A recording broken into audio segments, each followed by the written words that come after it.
Welcome to The Big Picture. I'm Phil Arno. Hollywood is great at telling you stories that are designed to scare you, make you sweat. Look over your shoulder for that creepy, shady character. Alfred Hitchcock made a very nice living out of telling tales of everyday people getting caught up in unusual situations, situations that became terrifying. Think of North by Northwest, Psycho, The Birds, Vertigo. People love to be scared, but that really only holds true when you know it's not real. Recently, after a night out with friends, a 21-year-old University of South Carolina student called for Uber. She got into a car that she thought was her ride. Samantha Josephine was found hours later brutally murdered. Nathaniel Rowland is in custody now, charged with kidnapping and murder. In New Orleans about a week and a half ago, another woman got into what she thought was her ride, and the car was taken to a secluded area and she was robbed. In this case, though, she was lucky. She survived. At last report, it wasn't confirmed that the driver was a rideshare driver, but the woman told police that the man knew her name and where she wanted to go, supposedly from the app that she used. Unfortunately, these stories are all too common. Can you imagine the terror that these women experienced? And it's not just women, men have been victimized too.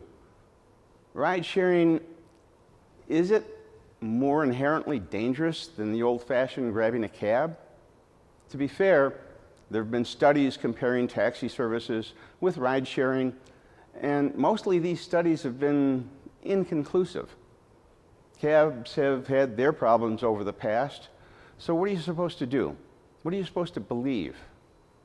My guest in The Big Picture can weigh in on this subject. Bill Yuhnke has had a lot of experience in the cab industry. He's the owner of Liberty Cab here in Western New York, and as such, he has to keep up not only with the taxi cab industry, but with the ride-sharing industry, which has become a major competitor. So, welcome to the show, Bill. It's a pleasure to have you here. Phil, on this uncomfortable discussion. Well, it's an interesting and important discussion because when you hear stories like what happened to this girl in South Carolina, it touches you. It really does. If you have a daughter who's of college age, you can't help but wonder, is she going to be safe if she just goes out with friends on a night and then has to have a ride home? I've been concerned with this right from the start.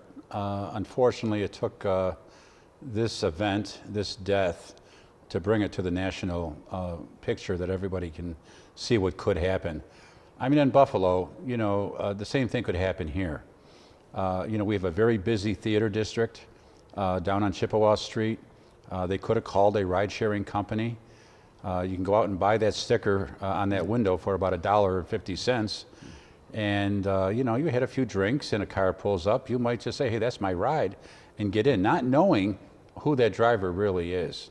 There should be some things that the passenger should do, and there's some things that I think the industry should do. Well, as things like this happen, I think the industry will evolve. The parents of this young girl went on a show recently and suggested, I think, some solutions to what happened. If we can go to that video, maybe we can learn a little bit about what they suggested. Where it all started for us, it's really about the mistaken identity of an Uber car, right? He was impersonating an Uber. That's where it all started, and that's where everything then leads to the other parts of the safety.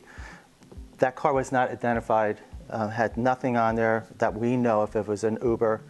He was impersonating it, said a black car. She was supposed to get into a black car. And honestly, Samantha, and same as myself, I don't know the difference between Chevy Impala and another car. Yeah. So when you open a car, you just get in, right? It's really about making sure that they know who they're picking up and who they're, because it's already on their phone. Right. It's on my phone saying it's Bob, it's whoever, it's in a black car. But you want to confirm that. It's a two-way street. If Samantha asked him, what what her name was, he wouldn't have no He has idea, no and idea. she wouldn't have gotten Many it. of us have had that type of a moment Yeah. where we could have easily gotten it. It's just such an understandable moment, and these steps would really help. Along with that, the What's My Name initiative, you also have Remember Hers. Tell us a little bit about what that initiative is all about. I think when we started talking about it, it was when I made my impact statement, just because I wanted the person to know her name, because her life is so meaningful to us and didn't mean anything to him. Well, when you think about it, you know, you're getting into a car and it's a stranger that you haven't met before, and the car is basically a generic car, so it's kind of an opportunity for people who have bad intentions. I mean, it might attract people for an easy way to take advantage of someone else. To be fair, Phil, you know, the concept of rideshare, you know, is not a bad one. People want to get a car fast and get going, and the apps and the phones, everybody has a cell phone now. I think there's a lot they can do. I heard another report where the parents suggested that maybe a barcode could be placed on the car with your phone so you can match it up before you get in, and I think that's a great idea. Well, how effectively can you enforce things like that? Because I don't know how regulated these drivers are. Do they have to adhere to a certain code and inspection and regulations and so on? I know the cabs do. The cabs do. Unfortunately, the ride sharing, they seem to get a pass on everything. You know, I think the company themselves have to be accountable for what the drivers do and what they teach them to do. I mean, you can follow the blogs they have. They teach them how to answer the police if they're pulled over. There's insurance issues. I mean, it is one thing after another.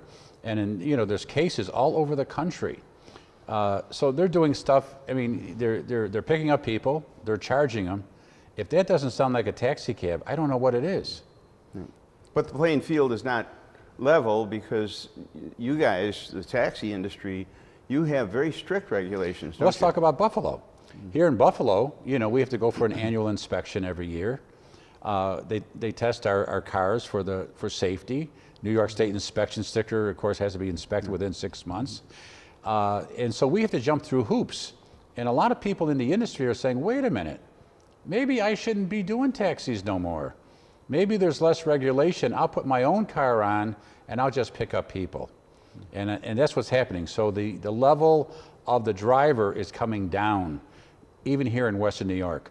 We heard how great it was going to be, you know, from the mayor, from the senators, from our legislative. But where are they now when these things are happening? They seem to be turned the other ear. No one wants to make a statement on this. Don't we want to protect our people here in Buffalo? Well, you know, as the industry evolves, that I'm sure the bad publicity will lead to better rules and regulations, hopefully, and the playing field will be kind of leveled out a little bit. Now, in all fairness, taxis have had problems in the past, and you guys have had to adapt because there's competition now. So how has your industry changed in the past few years now that you have to deal with this kind of competition? Well, I think it's no secret. In the first 6 months when they went live here in Western New York, business did seem to drop. What I did is I knew there were certain areas that they weren't going to service. So I knew they were going to service the downtown area. I knew they were going to service the airport, and I knew they were going to service the college campuses. So I looked at everywhere else, and I targeted my team to work those areas. So when they did try to call, Uber or Lyft, they had poor service, but I was there. Now 6 months past has come. The drivers are complaining they're not making any money. You know, and it's an old line, but I guess it's the only way I can say it. You can't buy a bottle of beer for 75 cents and sell it for 50 cents, not for too long. And so what happens is, You're going to lose money on every transaction, but I'll make it up in volume. yeah. So their model was to put cab companies out of business. Let's face it. And there's been some real tragedies here in Western New York. Some real good companies that have either lost the majority of their vehicles, their drivers. They went to rideshare. but it's turning around again. I see new Uber and Lyft drivers coming into my office for training every day. You know, so let's picture this. You got your own car.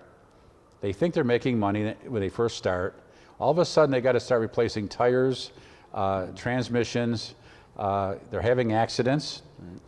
And I said, I was probably the only one that was excited when the first snowstorm came, because I knew what was going to happen. Okay. When you train your drivers, it's a pretty stringent training regimen that you put them through, right? They have to basically follow certain rules that you lay down as a cab company in terms of servicing the people and in terms of safety. Our computer dispatch, you know, and it's kind of probably hard to believe, but I believe it's better than what rideshare is right now. We've had it. We can identify the car, we can identify the driver, you get a picture, just like you do in rideshare. If you have had a problem with the driver, I can block him forever from that call, but it won't stop your service. So there's so many safeguards. The GPS in the vehicles, we can actually track it, we can track mileage, we can track how fast the car was going. And we also have cameras in the car. So you see, we feel we're above that, and I think it's prevailed. We are now starting to dispatch for other companies here in Western New York. The only way you would know, they have their name on the car because they were going out of business, Phil, to be honest with you. But we had the business. So I said, why don't we give the overflow of our business to reputable operators that are still here? So there's a sticker in the right front of the car, just like Uber and Lyft has, and we now dispatch for several companies here in Western New York. An example would be the Green Cab here in Western New York, the Western New York Metro Cab. We just picked up today the Niagara Falls Taxi in Niagara Falls. So you see, they needed some guidance, and I'm glad that I was around in my lifetime, you know, I'm getting up there too, that I can make this change. It's not about liberty, it's about setting the standards for the industry. And that's my mission, is set the standard. And if I can help, that's what I'm going to do. Well, there's more to talk about, and obviously the ride sharing has an advantage, so there are a lot of people who do use it, and that's why it is competition for you. When we come back, we're going to talk about some of the things that they do well and how you compete, and some of the lobbying that goes on in Albany. Interesting conversation. It's a lot more than you might think on the surface. We'll be back right after these messages.